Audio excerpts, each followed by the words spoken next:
All right, we made it. It's Friday. Happy one. Half an hour away from the opening bell here in Hong Kong, in Shanghai, and in Shenzhen. You're watching The China Show. I'm David Ingles with Yvonne. Our top story this morning, a Bloomberg scoop. The U.S. set to impose tariffs on Chinese EVs in strategic sectors in a sweeping decision to be unveiled by President Biden as soon as next week. Now, this news breaking with President Xi in Hungary winning backing from the EU member government for his pushback against overcapacity claims. And on the markets, Asian stocks rising after an upbeat day on Wall Street with U.S. jobs data supporting the case for Fed rate cuts this year. Mainland Chinese equities, meanwhile, aiming for a fourth week of gains.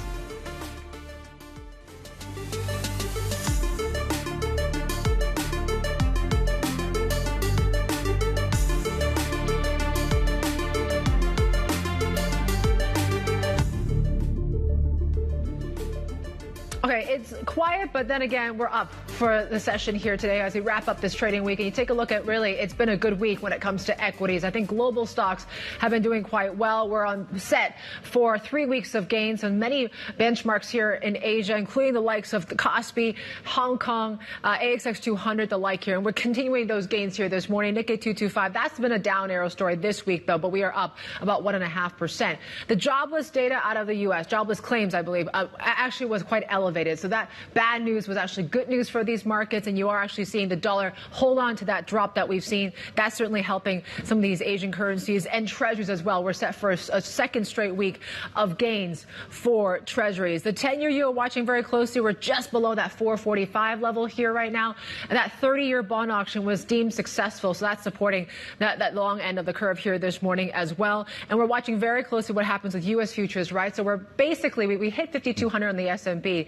We're about a 1% away from reaching, once again, the all-time high. You take a look at what happened in China, or at least the ADRs overnight. It seems like things could still continue, right? This rally in tech, in Chinese tech and the like. Keep in mind, big tech earnings coming through from out of mainland China next week as well. So the Nasdaq Golden Dragon was up.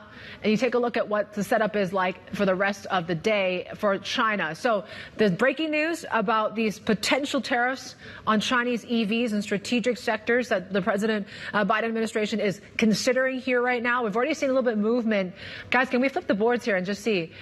We talk about OCBC a little bit later as well. They're talking about buying this life insurer, Great Eastern Holdings, as well. But you take a look at what's really going on is the renminbi is reacting to this breaking news of these potential EV tariffs. So we're actually seeing a bit of a spike up in dollar China here this morning to, well, 31 for your Chinese 10-year yield, or 722.53. And A50 futures are still pointing positive. CSI 300, as we mentioned, we're set for a fourth week of gains, Dave. Yeah, and we'll see how this breaking news in the last couple of minutes might change the sort of overall trajectory of these markets, which, as Yvonne was pointing out, has been on the up. So about 15 minutes back, this Bloomberg scoop here that the U.S. is set to effectively impose tariffs on Chinese EVs. For more on this story, let's bring in Stephen Engel, our Chief North Asia Correspondent. He's here with us to talk us through the details. Yeah, Steve, what do we know about this? Obviously, EVs in the crosshairs, Xi Jinping's trip to Europe as they potentially impose tariffs as they conduct that review of state subsidies to the EV sector and allegations that potentially could see dumping in the European Union. Now we got this story coming from Bloomberg that essentially the Biden administration is going to increase its tariffs on Chinese EVs. Look, the EVs in the United States from China are not in the United States, essentially, because of the various tariffs and the like. Right. But a lot of components, whether it's batteries that are made in Mexican plants or elsewhere, do get into Chinese or into EVs that are in the United States. And the Biden administration last year had already taken some steps to essentially withdraw any tax credits that buyers would get if if the car that they buy have key components that were made in China. So this is a further tightening potentially of that. Now, the White House hasn't given much detail when asked for comment on this, but what we're hearing from sources in this scoop is that these new tariffs would be very targeted at the three key green industries that Xi Jinping has essentially earmarked as priorities for investment. The new three, as he called it at the National People's Congress in March, and that is electric vehicles, batteries, and solar. Yeah. And according to our reporting, essentially those are the three areas, sectors that would be targeted in this new tariff regime. This is in addition to, of course, the Biden administration opening up that investigation into steel and aluminum, also a new probe into Chinese shipbuilding. So it's just a broadening of this tariff regime. And a bit of a different sort of style to what we saw with when Trump was president, which is basically across the board sort of tariff hikes. This is much more targeted. But, you know, when you talk about those three sectors, high-end manufacturing, that is a priority from President Xi Jinping now. How is China likely to react to this, you think? Well, China will actually, if I can read the way that they have responded to these kind of actions in the past, they will say that this is protectionism and this is not free market activity. And again, it is why Xi Jinping is in friendly countries in the EU to essentially sign deals to have more manufacturing in a friendly country that will eventually down the road, I'm talking about Hungary, can build EVs. BYD is going in there. We're going to talk about this later in the hour as well. BYD is going in there, potentially Great Wall Motor. Huawei, which has the technology that goes into a lot of cars, also expected to sign more deals there in the telecom space. And NIO has had conversations with the Hungarian government. So they are taking that approach that they fully expect tariffs to come in Europe. So they are going to find manufacturing base domestically within the EU bloc. It's not the same in the United States. That's not going to be able to happen. So again, the walls are going up in the United States. The United States consumers are not going to get access to those Chinese EVs unless they pay a very, very pretty penny. But it's, 30-40% more expensive in the United States. So. Well, that's why BYD is talking about Hungary and in Europe, and of course not the U.S. Stephen Enga, our Chief North Asia correspondent there, on the breaking news. That takes us into really what we're watching out for today in terms of the agenda. So we're looking at financials have been rallying, property has been rallying, more on that property story in a moment. And now, of course, electric vehicles. We're looking at 4 weeks of gains, quite likely. On the onshore market, we are in the window for credit numbers. Could come out today. Could is the operative word. And as far as data is concerned, first quarter account data is due out later today. But yeah, really more on this property story, which is really one sector that's really provided us with a lot of news to talk about. Yeah, I mean, yesterday just kind of was a massive news flow of it, right? First it was Hangzhou, and then we got Xi'an just a few hours later. So these latest efforts from China to revive the home buyer demand are gathering steam. As we mentioned, those two major cities are scrapping all remaining curbs on residential purchases. That's a move that more local governments are expected to follow. Joining us now is our Asia investing editor, Russell Ward. Now, Russell, to talk us through these latest easing measures and how significant do you think they are? Hi, Yvonne. Yeah, pretty significant. As you mentioned, developers' stocks rose on the news, and this really reflects a lot of optimism about easing in China, which has really gathered steam in recent weeks, particularly after the central government gave the green light for local authorities to do more, to implement their own policies to rekindle demand for the housing market in their own areas. And so we saw yesterday Hangzhou and Xi'an as well, both big cities, 13 million people live in each of those cities.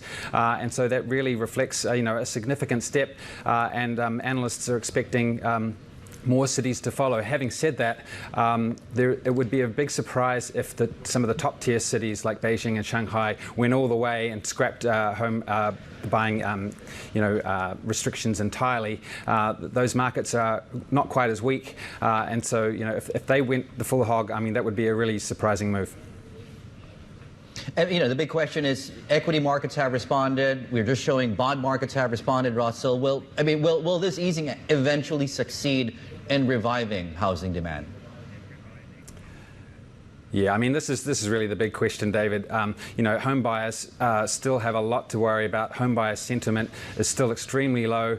There's worries, of course, about whether developers can even finish the properties given their cash situation. There's also the problem with the continuing decline in home prices, home values, and then also they're concerned about job security. So Bloomberg Intelligence put out a note this morning citing a survey that said that more than half of white-collar workers are worried about losing their jobs. That's actually more than was the case during the COVID crisis. So, there's a lot for home buyers to be concerned about, a lot still weighing on demand in the sector, a lot of inventories to clear out, which the government is well aware of. And so it's still, a big road ahead, I think. Russell Ward there in Tokyo for us, our Asia Investing editor. We'll get more analysis on the story and how the story has progressed in the next hour of the China show. We're talking the ratings angle with Moody's and really their take on the latest easing measures in a lot of these major cities and, of course, the levels of debt that developers still have to address. And we're counting down the open of trade in Shanghai, Shenzhen, and Hong Kong. So definitely talking property. We're also checking, of course, what the EV sector, how they're going to react to our scoop about potential tariffs coming their way as well. And we're already seeing reaction in the currency. Futures still in the green this morning. This is the China Show. Happy Friday.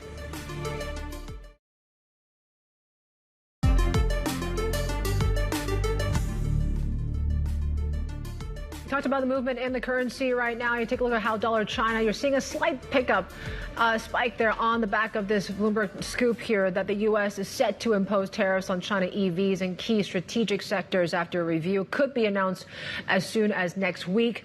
We are hearing as well. But yes, we've long talked about what's really leading this weakness in the currency. And a lot of it has to do with, of course, the geopolitical tensions, the threat of these tariffs, not just from the Biden administration, but what Trump has also said during the campaign as well. So these sort of issues might linger basically all year round, it seems like. Even after the elections, really. Might because these two guys, of course, are battling it out for that top post. Right.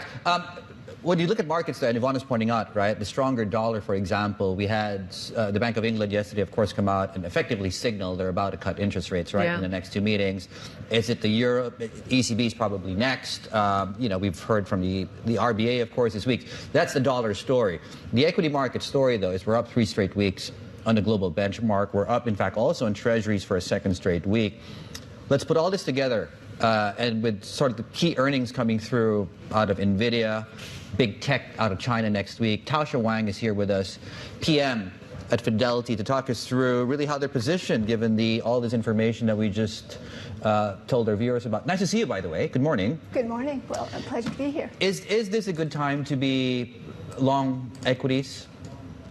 The short answer is yes, but it also depends on what region, what sector, what theme you're playing equity. But we think broadly the market is conducive for going long equity risk. Why do you think that is? You mentioned about higher interest rates. As long as we hold at these levels and we don't see that much movement in volatility of rates, you think that's more significant? That is absolutely right.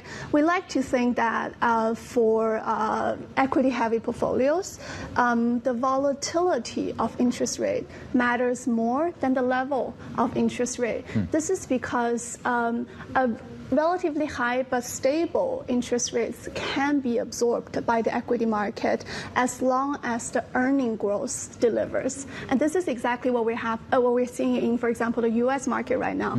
The U.S. economy is doing very well. Interest rates are reasonably high, but then nominal earnings are delivering, and equity market is able to digest this. In fact, we're seeing continued really wide breadth of company beating earnings, as well as the depths of that earning beat is also pretty high in the U.S.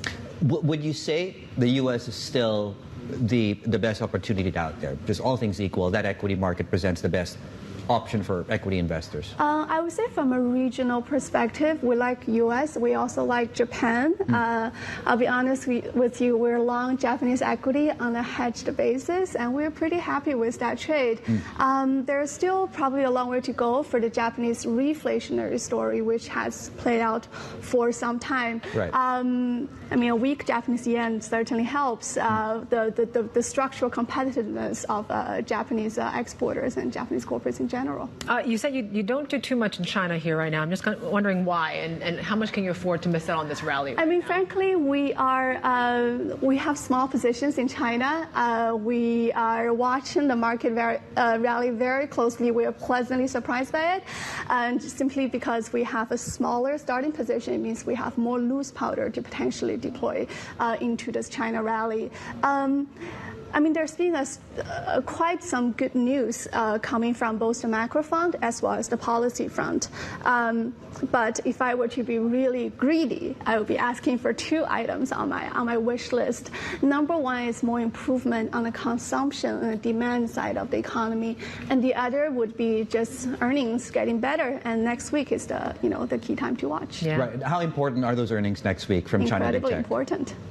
Okay. And what have you seen so far on the earnings front, ex China tech, for example. Have you seen anything that's indicated a turn in the earnings story or close to turning? I think the market view is that it has gotten less bad, but there's still plenty of room for improvement. But zooming out at global basis, I forgot to mention just now, Japan is also an area. So US and Japan are these two economies where both the top-down indicators are looking good, but also the bottom-up earnings are beating both with breadth and depth. Okay. Yeah. And some of the themes that you're looking at is still the likes of AI, right? I mean, can this broaden more than just what we've been talking about, right? The memory chips and the like here. I mean, how do you see this? Is it just NVIDIA? Is it just an NVIDIA story? No, certainly not. Number one, AI is still a prevailing theme for us. And we've really, as you mentioned, seen it broaden out from a few narrow tech names to, in fact, a plethora of opportunities across sectors and regions. Number one is obviously the close-to-home tech trade that you just mentioned. But number two is I like to call it the physical manifestation of AI. AI does not exist in a vacuum. It is housed in physical data center, plugged to the physical electrical equipment, and plugged to the physical grid. All of this, because AI is so compute and energy intensive, is creating a surge in demand for these more traditional sort of industrial capital goods demand. And interestingly, the same set of companies, they also benefit from other themes, such as reshoring, macroeconomic cycle upturn, as well as renewable and EV. So all of this is playing together to sort of facilitate the sort of the rally in this field. Another area we're looking at is the commercial application of AI, because AI is a general purpose tool that is very powerful, can be used by a lot of experts. Biotech is one example. We know drug discovery to be very expensive, very time-consuming, and very data-intensive. And AI is perfectly suited for that task. So yeah. Are there other sectors beyond biotech where the use cases are becoming more and more pronounced and advantageous for that sector because of AI? Because that goes into an earnings story, is what you're pointing out. Certainly. The possibility there is frankly infinite. That's why we're doing a lot of bottom-up research on the idiosyncratic adoption. Even if within the same sector, the different company management decisions can really make a difference there. I want to quote something interesting from within the tech sector now that you mentioned the application of AI. I mean, people like to think tech sector must benefit from it. Not necessarily. On our desk, we've been discussing the potential cannibalization of some software services by hardware. If you think about it, if you look back a long period in history, software and hardware spending has been rising in conjunction with one another. But in the more recent 1 or 2 decades, you see that software really outpaced hardware. Now that is because a lot of the tech innovation that has been happening has been driven by really smart software engineers writing code on very commoditized computers. Certainly that's what Mark Zuckerberg was doing from his Harvard dorm. But going forward, in the age of AI, it's really about it's going to be a lot about really smart machines writing code for themselves or for experts in many different fields. So and we know these AI machines are not cheap.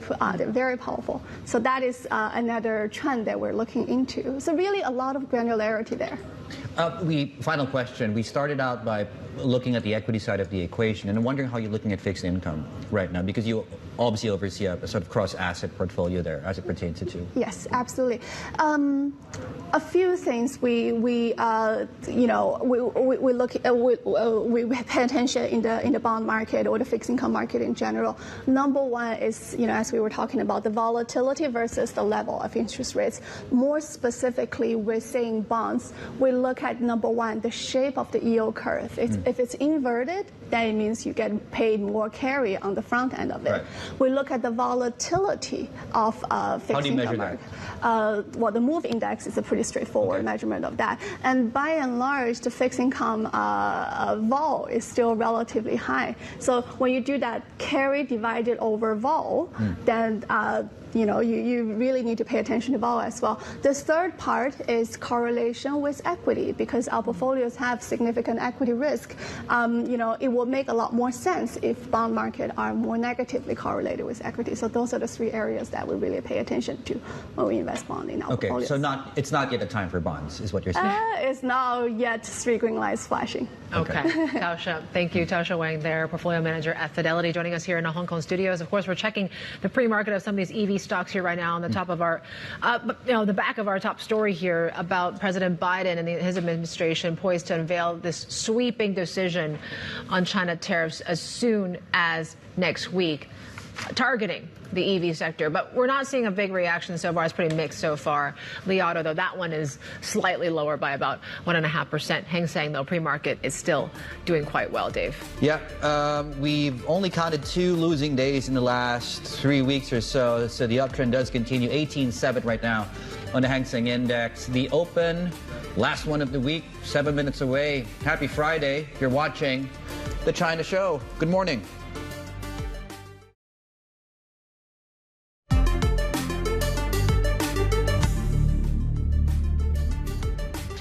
Welcome back. Happy Friday. Futures are pointing higher ahead of the opening bell, and we're looking at financials, brokers, and banks, and a lot of stories. There's the property story, and there's also this reporting, of course, on these tax waivers, of course, and dividends. So, yes, they might waive that dividend tax for some of these stocks. So certainly that's helping the likes of Hong Kong Exchange here this morning. Does it actually help when it comes to really bringing up and keeping those southbound flows pretty elevated, because people might be flocking to come buy these dividend stocks here right now? JP Morgan has an interesting note saying that, yes, stock trading volume in Hong Kong may surge if, in fact, this waiver does come through. Yep. So brokers, for example, will be first and foremost. Yeah. You have CICC, you have Huatai, you have CITIC, really among those. So watch for volumes, watch for turnover.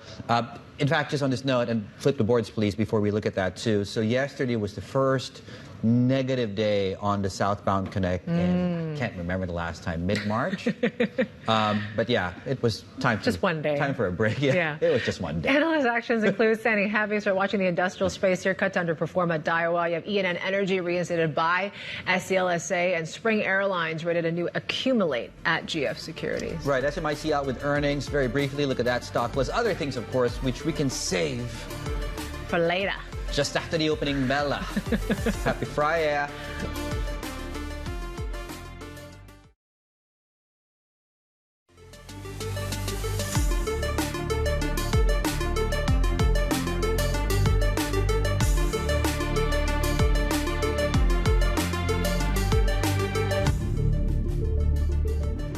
Welcome back. You're watching The China Show. It's been a busy news day, sort of, despite markets being a bit quiet. Maybe things are going to start picking up soon, just given what we've been seeing across these headlines here. Of course, that breaking news that we just brought to you about the Biden administration thinking about imposing tariffs on China EVs in strategic sectors. But then again, we're focusing on really something that could benefit the likes of Hong Kong and Hong Kong Exchange. After we spoke with Bonnie Chan yesterday, more support measures potentially here about waiving that dividend tax, and that certainly could help all the financials here today too, Dave. Yeah, in the form of volumes coming through, right? We've already seen the volumes come through. Oh, yeah. This might actually boost it even further. And JP Morgan out with a note, in fact, just on that as well. Could boost volumes. There's a certain specific number that they gave away as well. Now, on that being said, CICC, your usual brokerage, is HFIN Index. That's the specific one you're watching. We'll get to that in a moment here. Onshore stocks, the story here has really been momentum coming through. Off late, Hong Kong started out this rally at about these levels. We're back to levels of back October of last year, give or take. The big movers, of course, bottom of your screens in the opening bell. We're looking at a rebound across some of these commodities in China after really what's been a fairly soft 3 days, Tuesday to Thursday. We'll see if we get a reversal of that sort here. Flip the boards, please. Yeah, so we talked about this, right? So HFIN Index, that's where you're getting a lot of the brokers, for example, that should be there. There we go, 1.4% to the upside. It's a big week in tech. We'll get you a preview of the big week next week. So everything from Alibaba to Tencent coming out with earnings. Meituan, I believe, is also out next week. HSBC, we'll talk about the story later on. And, of course, HSBC and Stan Chart talking about how maybe the China business and conversations in the UK around that. HS Tech 1.3% to the upside as well. Earnings, not a lot. I mean, SMIC came out yesterday, missed as far as that's concerned. Now, here's another story to tell you about. These two companies, among the companies that Premier Li Qiang visited in his trip to Xinjiang. So we're getting a boost in the opening bell. 4% now on Goldwind, which is traded here in Hong Kong. Some of the conversations around autos, for example, Zeekr, I believe it was Reuters reporting, but we didn't have a price, 21. Amount of money sought, of course, in a U.S. listing. A unit, of course, of Geely or Geely, I'm mistaken that. Property is a big, very main feature of the conversation this week. Having trouble getting words out. It's Friday. So it's not just the equity markets that have done very, very well, right? You look at fixed income. High yield is actually up almost every single week, with the exception of 5. Going back to November. And of course, some of the lithium plays, which did get a boost yesterday, are seeing a mixed start in the opening bell. But of course, yes, Yvonne, you know, this everything from properties. So you have Hangzhou, I think Xi'an came, I believe, after the bell yesterday, that announcement. And of course, this EV story is also giving us something to talk about, too. Yes. So certainly we're going to check that real quick because, as you mentioned, right, it's one city after another. And I think Christy Hung from BI basically said it's likely we could see all Tier 2 cities basically lift those home buying restrictions. Tier 1 is still up for debate, obviously, but that certainly is something that is significant. Is it the bazooka that we've been looking for? And what's really prompted this change as well? We're checking those EV stocks, as Dave had mentioned here, and as promised, here's what they're doing here right now. It's a slightly negative story. I guess you look at BYD and NIO, just slightly to the downside here. Exponent's doing its own thing. We're up about 1.5% here. So, of course, it's lack of details of really what could be imposed, but this is what we're hearing so far. And we could get that announcement as soon as next week. Let's bring our Asia transport reporter, Danny Lee, here with us to react to this. What do you make of it so far? I mean, and what are you going to be looking out for maybe once this announcement comes through? I mean, of course, there is a lack of detail. You see the stocks, some to the downside, some still to the upside. But the key thing here is it just underscores the level of concern over key sectors that the US is really zeroing in on, whether it be electric vehicles or the solar or battery industries. And of course, with the IRA Act, the Inflation Reduction Act that the Democrats pushed through, clearly that was designed to keep the Chinese EV brands at bay. And we haven't really seen the Chinese EV brands enter the US market. Right. So could this decision therefore extend that discomfort for these Chinese brands from ever entering the US, at least in the near term, really? Well, let's talk about Tesla and these job cuts in China. What do we know? Yeah, so these job cuts this time extends to customer service staff, engineers, and also to the production line staff as well. And so this really comes off the back of what we saw in mid-April, global headcount reduction of 10%. And then specifically for China, we're also seeing this backdrop of falling sales, and particularly we just saw recently the sales for April down to around 60,000 units, or at least in terms of factory output from Tesla's factory in Shanghai. And that bucks the wider trend of EV sales in China rising again. So with this intense price war that Tesla is having to combat, clearly it is struggling, at least in the near term, with what's going on. And therefore, what it's trying to do is reshape the agenda in the China market by looking to implement its driver assist system, which could be a game changer for the business, not just in China, but globally, make it more competitive. And they've got their key executive who moved from China to the US last year. He's back in China and leading the show. So that's a key thing, one of Elon Musk's key lieutenants. It's interesting. I want to switch gears and talk a little bit more about what has been something that's been a standout. China's best stock this year is an EV bus maker. Yeah. Can you tell us more about that? Well, it's not a surprise given, we see this EV transition, right, yes, with these vehicles. And, you see some of the makers of these buses, whether it be such as a BYD or others. So it's not a surprise given we are seeing these volumes come through the market. So I think that the demand is quite healthy for light goods vehicles and even for buses at this stage. All right, Danny, thank you. Danny Lee there, Asia Transport reporter, covering all things EV key here for us this morning. Well, next week, we talked about it. It's a big week. Earnings reports coming through from several of China's biggest tech companies. And keep in mind, you might have to mark your calendars, right? Because it's going to get pretty busy. On Tuesday, you'll get Alibaba, Tencent. Thursday, you got Baidu, JD, and Meituan set to release their reports, Dave. Yeah, looks like a good day to call in sick for me, if you ask me. I'm kidding. I'm kidding. I would Please not don't miss these earnings for the world. Favorite day of the quarter, really, for yeah, you. Tencent or both. I guess that picture. What's your favorite stock, right? Overall, the reason why, well, we have banter and, of course, we also have serious emphasis, is that when you talk about the earnings story and the fundamental story that we're hoping to see at or if you're long these markets, given the rally, is really in earnings projections and what they say about the future, because this group is the one group, and as you can see, these are 12-month projections and revisions for 12-month projections down the road. That's really stood out from an earnings perspective, right? So while the overall index is starting to show maybe signs of a reversal in earnings projections moving forward, tech over the last year, in fact, over the last 6 months, pick your time frame, has really stood out as really where you're getting perhaps the most visibility as far as the earnings story is concerned. HS Tech Index there, by the way. 12-month change in the 12-month change of EPS. So there we go. We'll leave you with that for now. We're up 0.7 of 1%. Plenty more ahead. You're watching Bloomberg.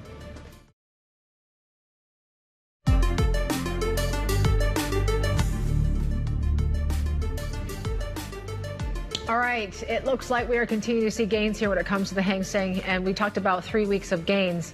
We're getting very close to that 18 or 19,000 level here now for the index. There you go, Dave.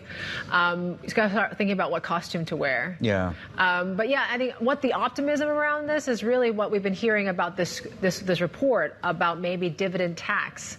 They might be scrapping that pretty soon, so that might really help Hong Kong. Yeah. We'll talk about a costume later. That's an insight. Oh, you know what? We have time. Why don't we? Okay, so the bet was if we get to 31,000 on the Hang Seng Index, if my bosses allow me, I'm going to put on a full bonobo costume. Jeannie Yu's laughing. There we go. She wants to see it. We have 7 months to victory. 19,000 level right now. This news, though, on the dividends could actually help things along. In fact, within the index, the HFIN index in Hong Kong, the financials, the brokers, and the banks are getting a big boost. We're up about 2%, I believe, on that specific index. Let's bring in Jeannie Yu, our Asia stocks reporter, to talk us through not the costume. Let's talk about the brokers and this possibility of a waiver on dividend, a tax on dividends, for example. What are you hearing on the street? How big of a deal is this?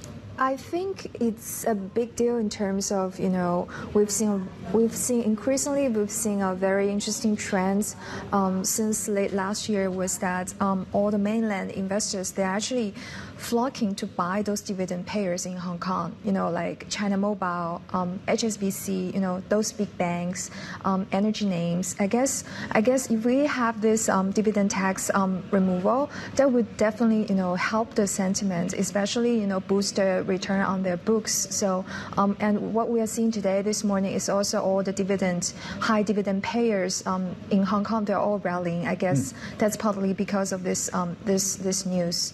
Yeah, so in the long term, I think it's going to encourage all the long-only funds to flow into Hong Kong. Yeah. It's interesting, too, because I think Marvin Chen from Bloomberg Intelligence was saying, he's been crunching the numbers and saying a lot of these, southbound flows that they've seen has attributed to only about 15% of turnover in Hong Kong so far. So maybe that number could actually rise a little bit more substantially now, too. In particular, as it becomes almost a no-brainer if you don't get double tax for this, right? Yeah. In the dividend story. And really, amidst the rally, and just to bring it in, I just thought about it, that, the dividend strategy has worked out well. Very well. Amid the bear market. It's done very well amid the bull market we're in as well, right? So that's just another oomph, I guess, in the hat. What else are we talking? Property. Yeah. I mean, so much news this week. What is your team watching out for now? So yesterday, we've seen two major cities. So first is Hangzhou in the early morning, and then around 3 p.m. we got Xi'an. So they are big second-tier cities. I think currently we only have maybe 6 Chinese cities that yet to announce removal of the home purchase restrictions. So we're still waiting for more news to come. But I guess like every time we got that kind of like a removal, easing kind of news, it would be like a fresh boost for all those property stocks. But then in the meantime, we're also hearing voices saying, cautious to chase the rally because, the transaction volume may be increasing, but, the price trend is still very unclear, and we're not sure like whether the property market crisis can be solved at this point. So I guess we're also hearing some cautious voice. We talked about earnings, and next week might be a big earnings week. Is a big earnings week. How important is it? Tencent, Alibaba, that they deliver on the goods. Tencent, Alibaba, Baidu, basically the biggest Chinese stocks due to report all those big tech names. I guess one of the key things we're looking is like in the past like 3 to 4 cycles when we saw big China rally, it's always correspond to like earnings upward revisions. So far, we haven't seen that for those big tech names. So this earnings season become a little bit important because this could be a pack for investors, to change their estimates if the earnings are good. And I think for the rally to become a more sustainable one, we really need earnings.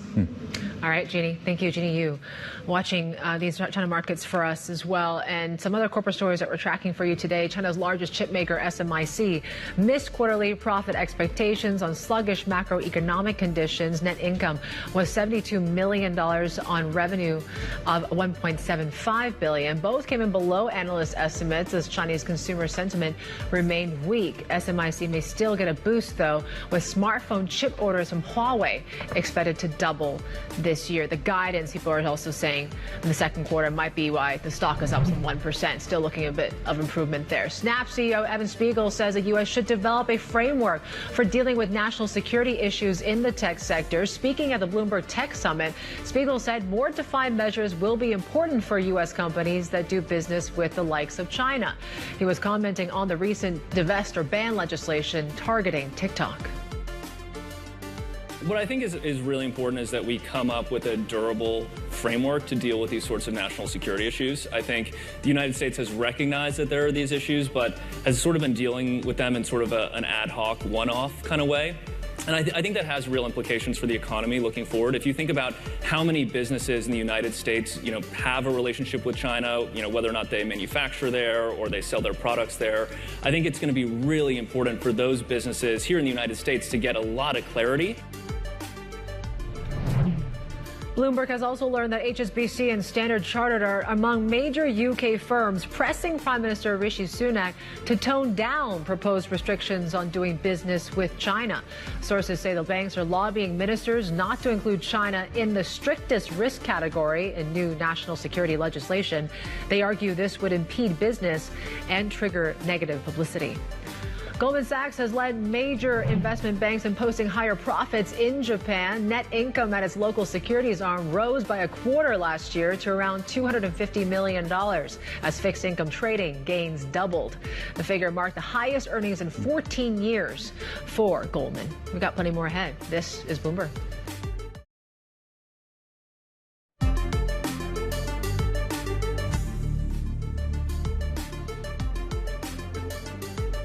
Look at cable and some of your key pound crosses on your screens. 194 right now on the yen one, of course. 125. We're coming off a fairly significant turn in that rate conversation, of course, on the Bank of England.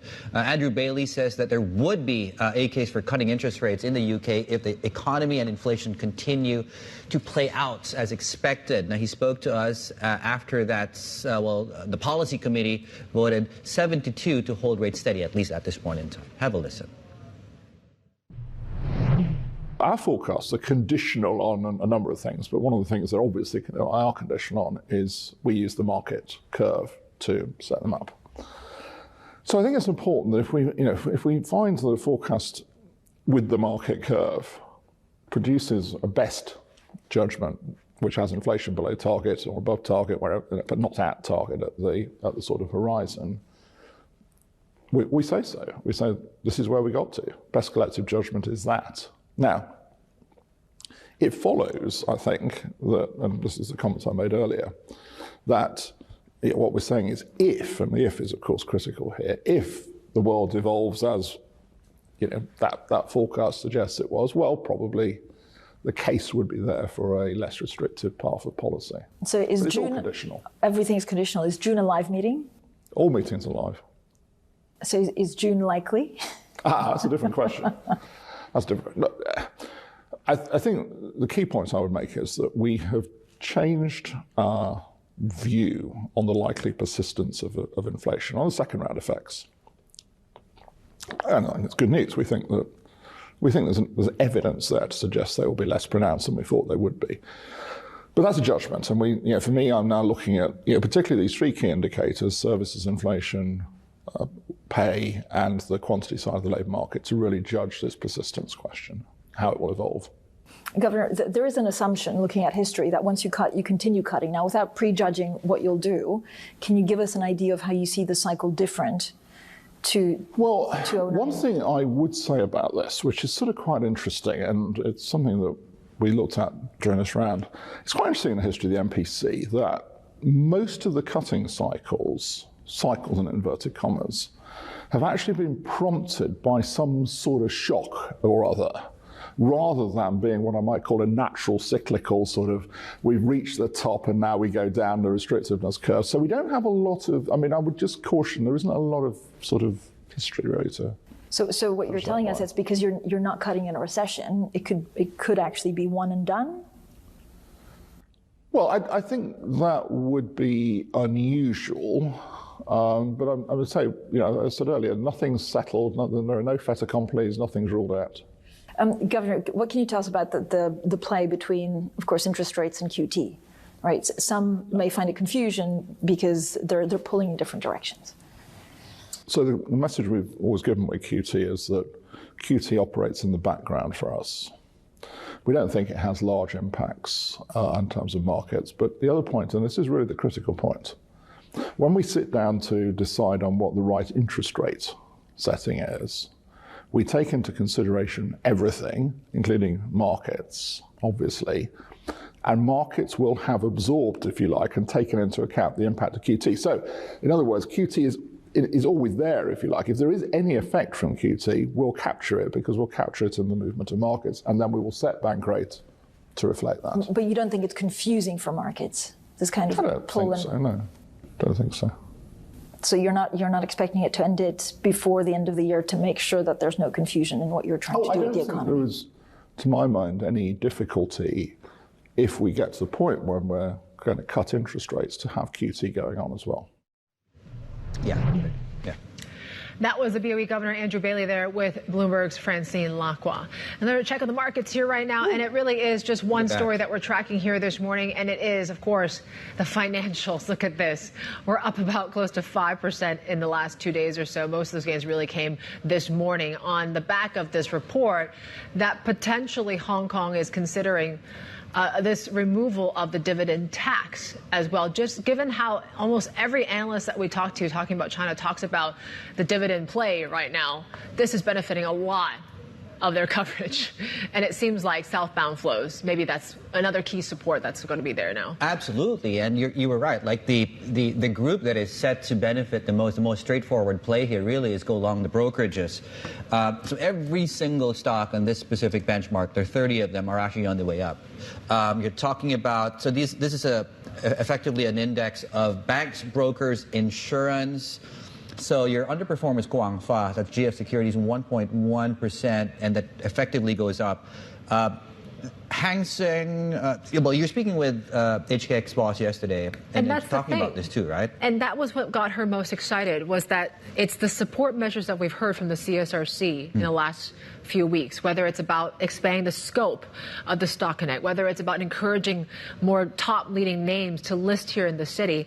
And then now you got potential news of this and what Beijing might be considering here right now. That's just another sort of tailwind to really kind of bring stock turnover back to this market in many ways. So I think that's why, she said the last 2 weeks, Bonnie Chan, quite hopeful.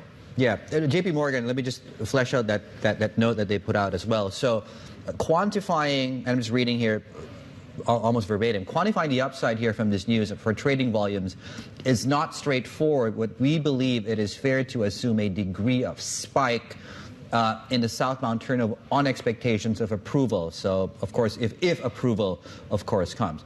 And we were talking about this during the break. Like perhaps the most important yet most underappreciated story and the change in the China market story this year has been Wu Qing. The head, of course, of the CSRC, and what he's done and what they put in place here. That was what my conversation with the CSOP Asset Management CEO Ding Chen was, about what's driving all these flows back to her ETFs that track A shares and H shares. And she says what we've seen in these dramatic changes in helping capital market reform, that certainly is one big driver of that here right now. We've got plenty more coming up. This is Bloomberg.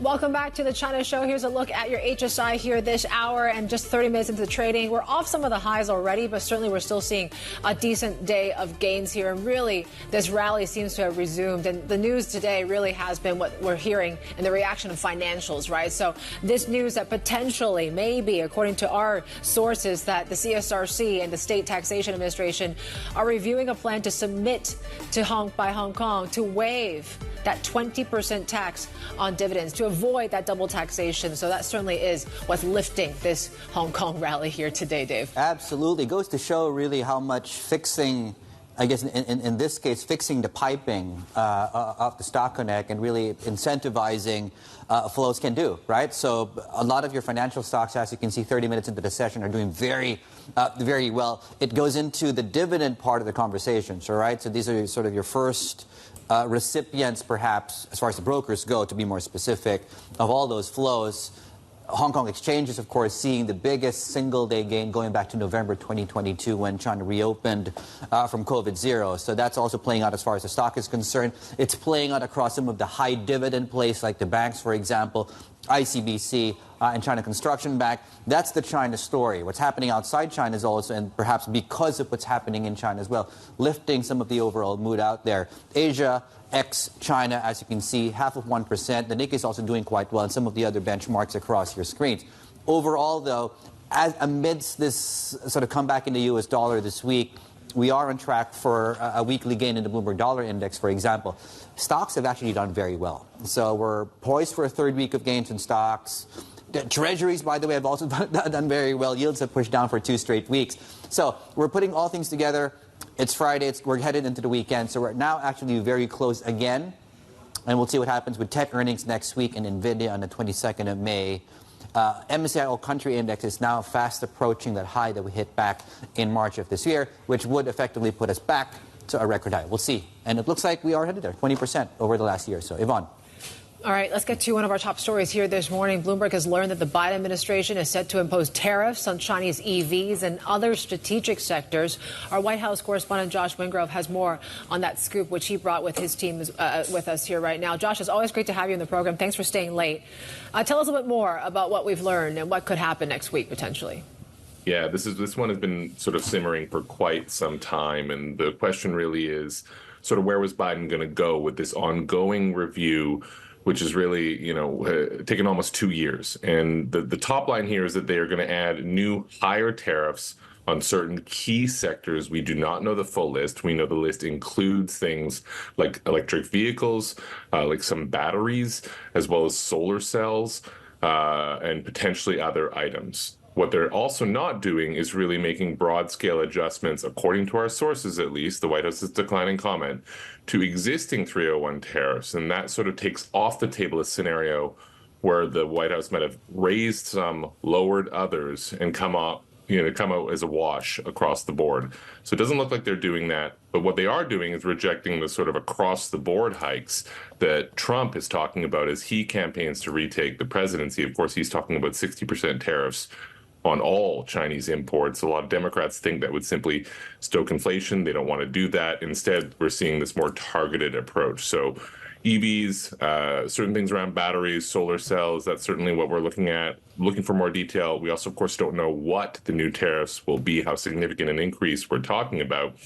But, politically speaking, you can see sort of a path here where this is a lot about the U.S. auto sector, which has a lot of political influence, is stationed in really essential states for the election this fall. Excuse me. So Biden looks to be sort of getting out ahead of it, out of a sort of addressing a fear among many U.S. politicians that Chinese electric vehicles were about to flood the market. Josh, the so-called the Section 301, of course, the tariffs. Josh, we mentioned this earlier on. Do we have a better? So next week, is that likely? Is it likely to get pushed back? What are the probabilities of the wins here, when we might actually see this come to fruition? As of now, we're told Tuesday. To use a Charlie Brown analogy, Lucy has pulled this football out a lot in the last couple of months. So I suppose anything can change. But as of now, we understand it's Tuesday. And there's political pressure here, right? Trump is hitting the campaign trail and really sort of banging the drum over needing to do more on China. And there's broad bipartisan consensus in the U.S. right now about that, which is another way of saying that Biden won't get a lot of pushback for these moves, either from within his own party or from Republicans. And so he has been sort of, cooking this up for a while. He gave a teaser of it a couple of weeks ago when he did an event in Pittsburgh and called for an increase in tariffs on Chinese steel and aluminum, specifically products that were currently tariffed at 0 or 7.5% were going to be raised to 25, which is a level that other products were already at. Now, there's a small volumes. China does not send a lot of steel and aluminum to the U.S. right now, but they were expected to increase if the U.S. didn't apply these tariffs, or at least that's the Biden administration's position. They wanted to get ahead of what could be a wave of steel and aluminum. So they've been sort of building towards this for a while. I should mention also the U.S. has launched an investigation into 301 tariffs potentially on the Chinese shipbuilding industry. So really you can see this sort of building escalation. And of course, hanging in the air is the question of whether and how China will retaliate or respond. Fantastic reporting, Josh, and the team there in Washington. Josh Wingrove, our White House correspondent, burning almost the midnight oil. There we go. Right. Let's talk about the implications of this and other major market themes as we wrap up this week going into the weekend. Mark Cranfield is with us out of Singapore. Mark, why don't we start with this and perhaps are we talking about new premium being built into the currency here, dollar China, Mark? That's the first place that investors are going to be looking, really. We've seen before when Donald Trump was the president the first time around, the Chinese currency responded very quickly as he started to increase tariffs against China. It was almost a one-for-one thing. As the tariffs went up, dollar yuan went higher as well. It's a different scenario, of course, these days. A lot of those tariffs have been in place for a long time. And these are just tweaks, essentially, which nobody will be surprised. In an election year in the United States, traders will not be shocked to see that the potential for Chinese tariffs has been on the table for some time, as your reporter was saying, and there could be more to come as well. It's not an issue which is going to go away, and it's likely to be there right through and probably beyond the election results in November. The difference, of course, is that since then a lot has changed on monetary policy. China's central bank has got a better handle on controlling the currency.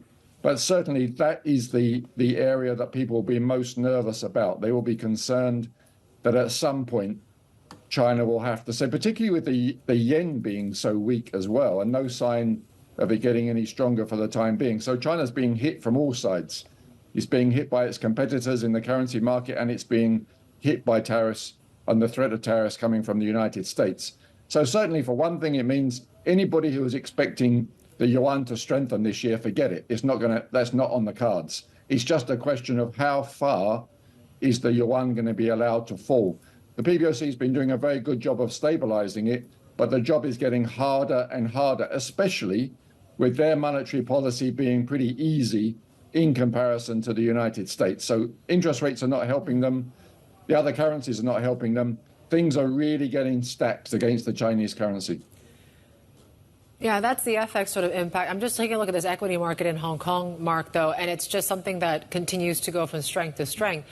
Obviously, there's been a lot of talk of property measures. Now there's talk of waiving dividend tax. Did Hong Kong just get another reason to rally? Waiving taxes is always a very popular thing to do. It doesn't matter which part of the world you offer that. Yes, investors love it. So if that's on the table, of course, it's a very good reason, particularly when, by many measures, Hong Kong equities are relatively undervalued compared to so many parts of the world. Even with the recent rally, they still don't look particularly expensive on a global basis. A lot of the short-term stuff also is very focused on the big tech names who are going to start reporting from next week, especially. People will be watching Tencent, Alibaba, JD.com. Those are really important for the short-term direction of the Hong Kong market, especially. And they're seeing some pretty good signs from the peers in the United States. So the AI story is still very much alive. Tech companies are making lots of money, and there's a certain amount of optimism that that will continue. And US markets are helping as well. We're getting decent results coming out in general. S&P 500 again at the 5,200 points. So the outside factors are helpful. If the earnings come through okay, that's all good. But we still have this the huge one at the end of May, NVIDIA, which is what everybody needs to be concerned about, because if they miss, that's bad news for the whole market. Yeah, you wrote about this yesterday with banter. Of course, the most important Chinese stock, of course, to report is NVIDIA. Most important stock to the Chinese market. Let me rephrase that. I did it on purpose. Mark, briefly your thoughts on, so we're coming off a Bank of England meeting where cuts are likely going to be in the cards, number one. ECB's likely next, if not before them. Are we headed into the next few months of the dollar remaining bid because everyone else is moving down except the Fed? Well, that is certainly a possibility, but I mean, I would hate to use the word coordination, but the European Central Bank and the Bank of England cutting rates at about the same time to protect their currencies. Stranger things have happened. I think they're looking at the Federal Reserve and saying, well, those guys are going to be delayed for quite a long time. If either the ECB or the Bank of England go too early, of course, their currencies could be right in the firing line against a strong US dollar.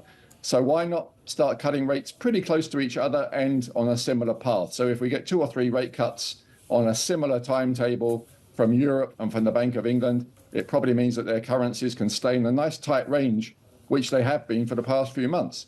So you can forget then, you take away the currency issue, you can focus on equities, you can focus on the bond markets.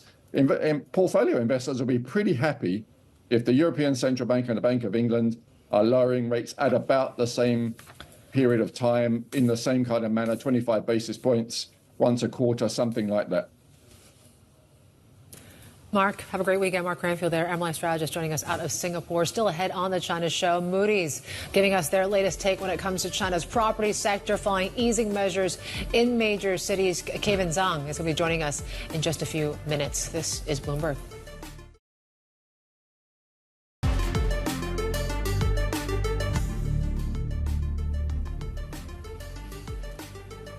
Let's talk about China property now. Xi'an has become the latest Chinese city to remove home buying curbs in line with the central government's efforts to boost the property sector. And here's a look at just some of the cities that we've heard so far that may either scrap restrictions or ease them. But it really was what we heard yesterday, Dave. Hangzhou and Xi'an removing all of those home buying restrictions here. And you're hearing more analysts say, more to come, really, potentially when it comes to those tier 2 cities. Christy Hung from BI saying maybe all of those tier 2 cities could remove those home buying curbs pretty soon. Yeah, I mean, who needs a top-down approach when almost everyone is doing it anyway? I think was the comment also coming out of Hao Hong. He was posting on X yesterday, too. Just in terms of the markets, you're looking at the high-yield bond index, China, so most of our property, we've actually come back from the brink. The yield is now at the lowest.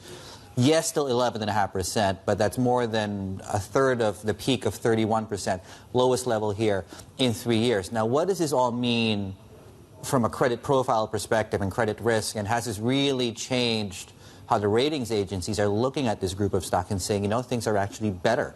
Question mark. Let's bring in Kaven Tsang, Senior VP at Moody's Ratings, to talk us through their thinking at Moody's. Kaven, good morning, happy Friday, and thanks for making the time. Just put all this together for us, the recent news, and also really as it pertains to underlying indicators like monthly sales, for example, which are still contracting. Has anything changed for you guys? Yeah, thanks, David. We definitely see that the market is still quite challenging in the next 6 to 12 months periods. There are a lot of uncertainties. Certainly, we also saw that the Chinese government has taken more actions to try to stabilize the market, like the relaxation of the policies on home purchases. We also seen some measures to support demand, like lowering the mortgage rate and mortgage down payment. And all these measures, we believe that will be positive to the sector and stimulate some demand, particularly in those cities that has taken actions or relaxations to support home purchases. But however, the prospects still quite uncertain. First of all, the macro conditions and the sector condition is much weaker than before. And home buyers are still concerned about the prospect of the sector recovery, about their own situation, like the employment status, income prospects, as well as also if they are going to purchase homes, will there be any concern or risk about the completion of the properties they purchase? And with these uncertainties still hanging there, I think the sectors, even though we have seen lots of measures coming out, we still need to see how effective these measures and restore the confidence. And in our view, and even though they are positive, they will take time to take effect. Right. So maybe good on sentiment. What are you seeing in terms of, when the breakdown from Tier 1, Tier 2, Tier 3 cities here right now, when it comes to the declines in contracted sales and the like? Is it still, broadly speaking, weaker across the board, or are you seeing nuances in between? Yeah, broadly speaking, we still see the demand for new homes is more resilient in high-tier cities, particularly the first-tier cities in their core areas. And also because the supply in these areas are also limited. And if we look at the economic fundamental of these high-tier cities, they are also better, and population there are also more affluent. When there are more stronger economic activities in these cities, there would also more job opportunities for people living there and support home demand and home purchases. And comparatively, if we look at the lower tier cities and even some Tier 2 cities in a less affluent areas, we will see that the economic conditions are weaker and also have higher impact on their home sales in the past 1 to 2 years. And on top, we are seeing that also the supply situation or inventory level in these cities has been high. And even though there has been some recovery in this market, they will also need time to digest those stock in the market. So these will also drag the new home sales in these lower tier cities. Right. Kaven, I want to get your thoughts on not so much Country Garden, but I'll bring up the Country Garden example from yesterday. So they missed bond payments, the yuan bonds, and they're now saying, and this is really a test of the program they put in a few years ago, I think 2 years ago, the China bond insurance to come in and guarantee the bonds of developers that then can't make the payments like Country Garden did yesterday. I'm wondering how you factor in a guarantee from the state into the credit profiles of these developers, for example. How much has it helped, or have we not yet seen a successful test case to change your mind? We will see it more a broadly kind of arrangement for individual developers in getting their financing. And as we have seen that the unsecured or capital markets for these Chinese developers have become virtually shut down, particularly for privately owned developers over the last 2 years. That has been very difficult for them to issue bonds either onshore or offshore. And with this China bond insurance guarantee arrangement, some of these privately owned developers can raise certain funding from the markets. Of course, they need to provide some securities or collaterals to get the guarantee and then issue the bonds. And in our assessment, definitely that will provide some support to their funding assets and provide them with some liquidity to service their bonds repayments. But we also need to assess, say, to what extent they can get funding through these channels. And so far, we have seen the amount that developers that can get funding from this channel is not a significant amount compared to their refinancing needs. So in a nutshell, even though we see that this is a way that could help developers to raise funding through the capital markets, but it does not really help to resolve the refinancing needs or liquidity problems in the near term. And they still need to raise further fundings to meet their refinancing needs, which is quite sizable. And very fundamental and critical to the developers is that their operation has to be recovered, because the property sales, the operating cash flow generated them should be the key cash flow for them to support their debt financing. Kaven, we mentioned about some of these demand measures to maybe stoke some more sentiment in terms of buying. What about some of the measures in terms of supply that we heard from that Politburo meeting just a few weeks ago? The fact that they're looking at maybe reducing the amount of inventories of some of these developers as well, whether it's some sort of urban village redevelopment program or even some sort of national acquisition platform. How big of a bazooka would that be in turning this housing market around? Yeah, we still need to see how the execution of these types of supportive measures, how will it play out in the next 6 to 12 months periods. I think to some extent that will help to digest some of the supply in the market. But however, particularly in low-tier cities, when we look at the data, the inventory level in these cities are actually pretty high, still at a high level. And demand there is also quite muted compared to previous years. And therefore, there's been a strong supply-demand imbalance in these areas. And unless the program is rolled out in a very significant manner and also last for a long period of time, it will be difficult to resolve the problems in the low-tier cities in particular. But of course, in high-tier cities, we said that there will be more resilient demand, be more strong incentive to them to purchase if they get this kind of incentive to get the funding. Kaven, in 10 seconds or so, on the ratings aspect, should we expect more negative ratings action from you guys? Yeah, if we look at our rated developers, majority of them still have a negative outlook, and that actually reflecting that they have facing challenges in the operating environment. And also, a number of them also facing refinancing, sizable refinancing needs. And that will continue to pressure their rate if the market doesn't recover. Kaven, we're going to leave it there. Thank you so much. Kaven Tsang there, Senior Vice President at Moody's, joining us. We got plenty more ahead. This is Bloomberg.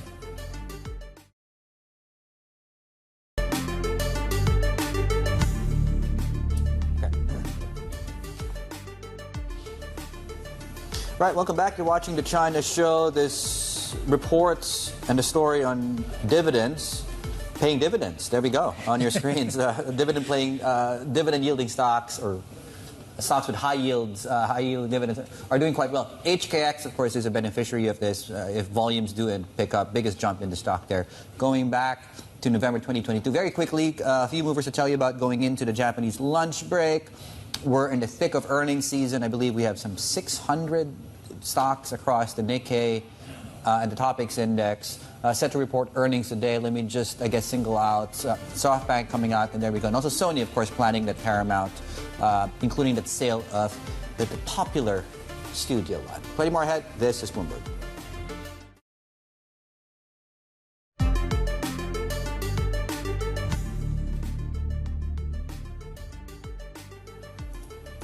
.29 a.m. in Tokyo. Japanese markets are actually seeing a decent rally here today. We're off some of the highs, though, here today in Tokyo. Interesting enough, we're taking a look at dollar yen. 155.74 is still on the weaker side. It's interesting. You hear from some of these commentaries.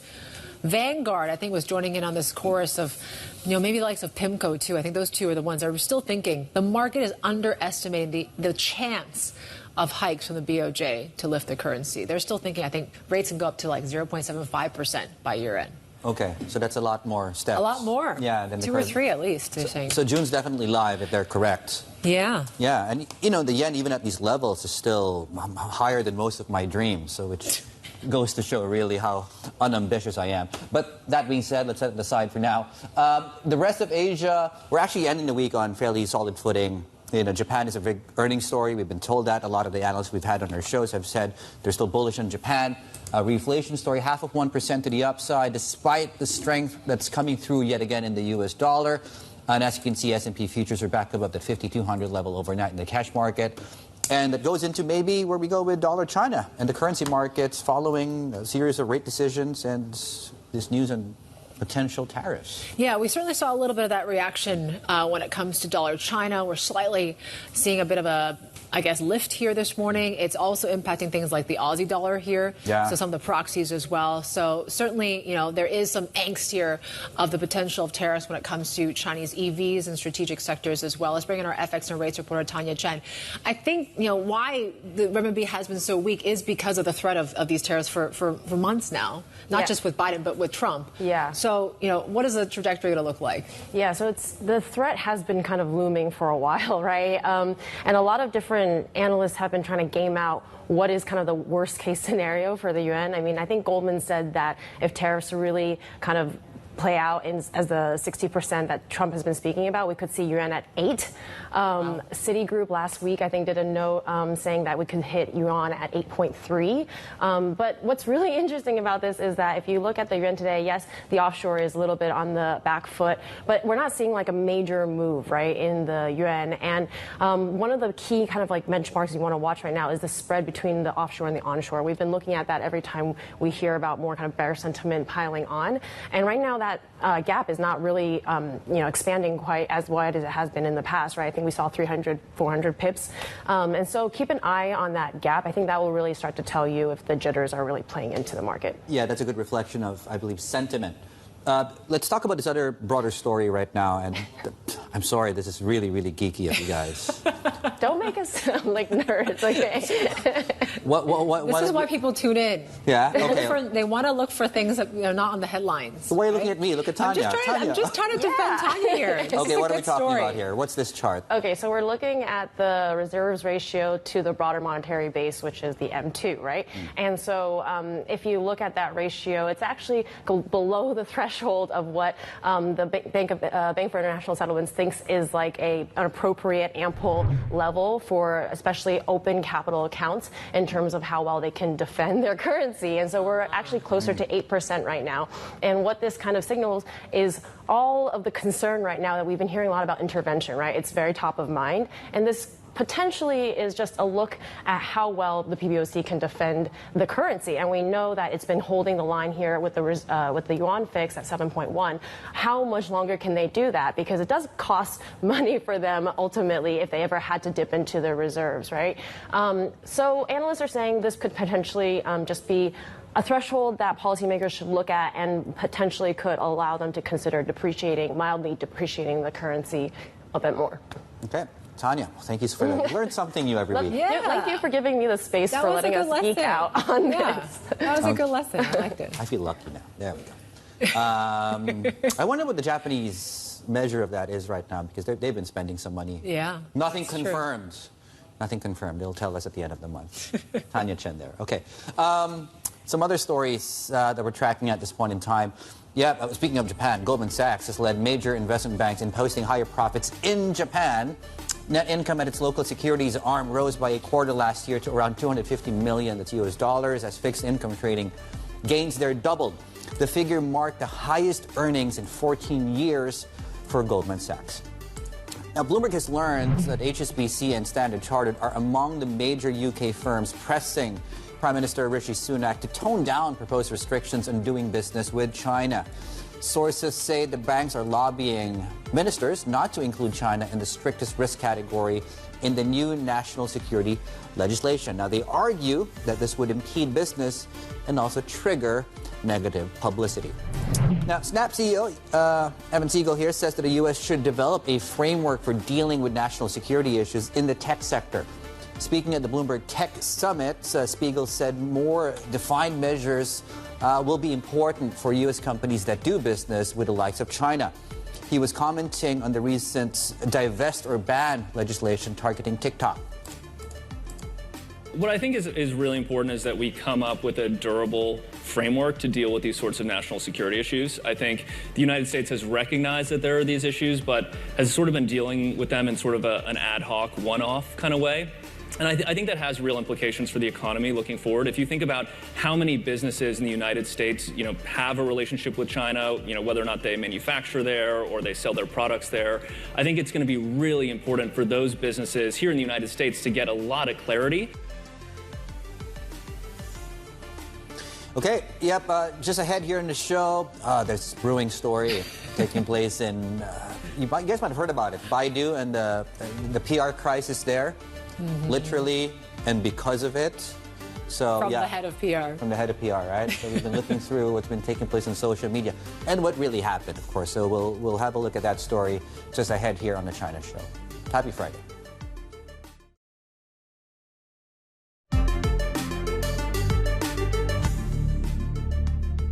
I think firms need to recognize two things being true at the same time. It is a large market with large potential, but at the same time, there are certainly factors at play, many of which geopolitical, that should give companies a moment of pause. That was the Citadel CEO Peng Zhao. They're telling Bloomberg he sees potential in the Chinese market, although it needs to be approached with caution. He spoke to Eric Schatzker at the Bloomberg Sell-Side Forum in New York. All right, turning to your China brief here right now. Look what's making headlines in national media and trending on social. More reporting, and repeating maybe on property easing measures in the financial papers. The Securities Daily saying about 60 cities have scrapped lower limits for first-time commercial personal housing loans to boost housing demand. Now, the report also says cities with higher mortgage rates have room to cut further. Meanwhile, state broadcaster CCTV injecting a bit of caution after more cities dropped home buying curbs. It says that the restrictions probably won't be completely lifted in all cities because of differences in their real estate market conditions. However, it sees the fine-tuning of housing policy to continue. And the official Xinhua news agency is reporting on Premier Li Chang's visit to Xinjiang this week. The report says Li called for stronger efforts to boost energy, agriculture, and equipment manufacturing industries in the region, as well as better cooperation between China's inland provinces and neighboring countries. Yeah, okay, so let's have a look at social media. This one has really been getting a lot of traction. So you guys might have heard about it. So what's been taking place with Baidu and the media relations story that's taking place because of the media relations chief, said to have resigned, I believe on Thursday, which was yesterday, posting a string of videos endorsing, and this is really a debate around work culture and the balance between, of course, work and your non-work life, and certainly making light of staff's well-being and the commentary coming through because of what she said too. Here, let's get more on the story. And in case you haven't heard about it, Rebecca Ching-Wilkes is here with us to talk us through this.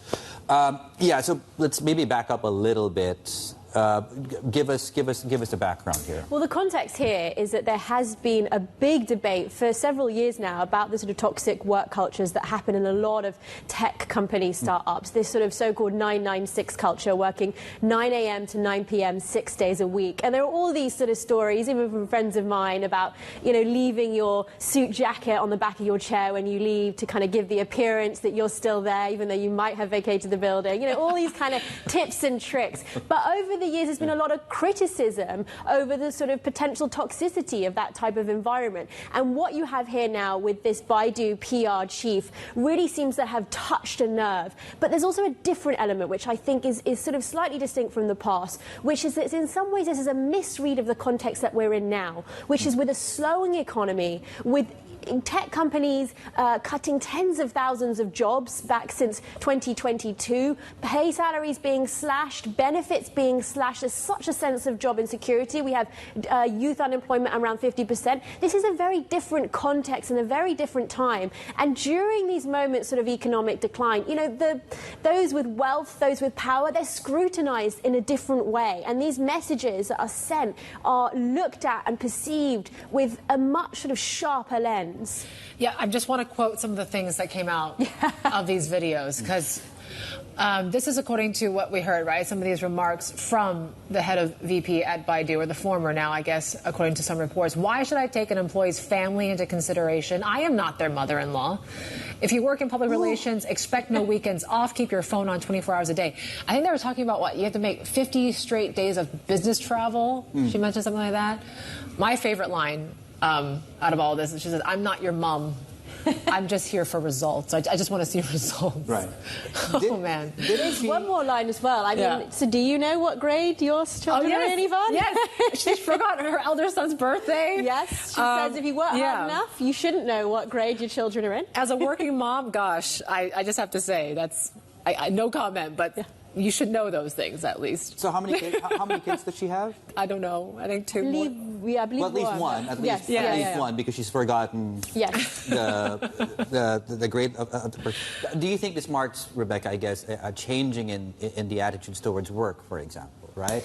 Well, we know about this whole sort of lying flat, tongue-ping culture that actually even Beijing and Xi are worried about this sort of apathy in the economy, but people really deciding to lean out. It's not that dissimilar from the sort of great resignation that we saw more broadly in the world, sort of in the pandemic and post-pandemic. But that certainly is a problem. And a lot of the anecdotes and stories that we hear out of China are around this sort of disillusionment, particularly around young people. They are, it's worth remembering, going through the first economic decline in their own living memory. This is the first time that we're seeing this interruption of the boom in living standards, the boom in the opportunities that China provided. It's harder than ever for graduates to find a job when they're leaving school. I think there's a bit of a misread as well. We had this sort of criticism. She said she received hundreds of letters of criticism from her colleagues, and she then went on to sort of promise professional retaliation, saying, she could, with a short letter, ensure that no one ever worked again. It's a real, I think, misreading of the context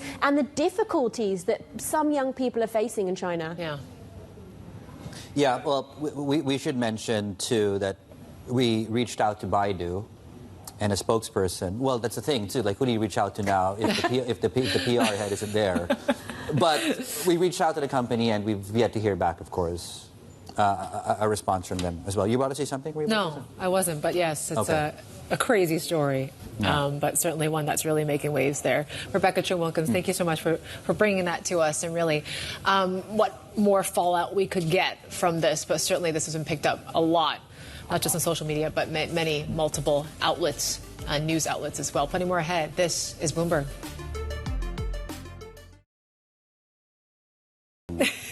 on the Apple story. Big fan, though. Notting Hill is one of my favorite movies of all time. Can we talk about southbound flows? We have time. Okay, southbound flows into Hong Kong. The Stock Connect. Two-story here. To borrow a phrase in the song of the late, great James Ingram, 1981 hit just once, just twice since February of outflows, and that resumption has taken place today of net inflows in Hong Kong from China, although that's on the opposite side of it. Foreign investors are net sellers today of Chinese stocks. Yeah, so maybe the dividend sort of report that they might be waiving those taxes could actually help and keep those southbound flows reviving again. I mean, as you look at that chart, I mean, since February, there's only been 2 down days where we've seen actually net selling and outflows. So that's remarkable. You take a look when it comes to the rest of these markets here today. And yeah, you mentioned about foreign investors may not be as interested today, but really the Hang Seng continues to gain higher, about 1.4%. Onshore, you're seeing some downside here. MSCI China is still catching a pretty decent bid, but tech actually surprisingly is on the downside here, of course. And we're watching very closely what's been going on. So it's the dividend stocks, it's the financials, and there you go, the developers. We're up another 3%. Again, this week has been, just the news flow has been great. That's been very encouraging, right? Yeah. So major cities, yesterday was Hangzhou, and towards the latter part of the day was Xi'an, coming out with either removing completely all home purchase restrictions or easing, and our analysts at Bloomberg Intelligence have said, Christy Hung, to be more specific, they think this basically ushers in the possibility that all Tier 2 cities are on the verge of removing their their home purchase restrictions. It's been on a weekly basis, it's okay. It's been news flow-wise, it's been good. High yield has been good, and of course today has also been very good as far as the property developers are concerned. Right. We also have to tell you about a bond auction taking place in Japan. 30-year bonds. Okay, what's the yield going to be? The last auction, we were looking at a yield of 1.8%, and as you can see now we're closer to 2%. So watch out for average yield, built to cover, tail yields, and all the metrics as it pertains to that. And this conversation now that the BOJ, was it PIMCO? PIMCO first, and now Vanguard is joining in, saying that, you guys are all forgetting the fact that we might actually see hikes this year from the BOJ.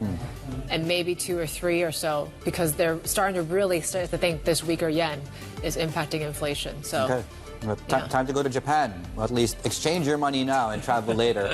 Global equities on track for a third week of gains. Happy Friday. This is the China Show.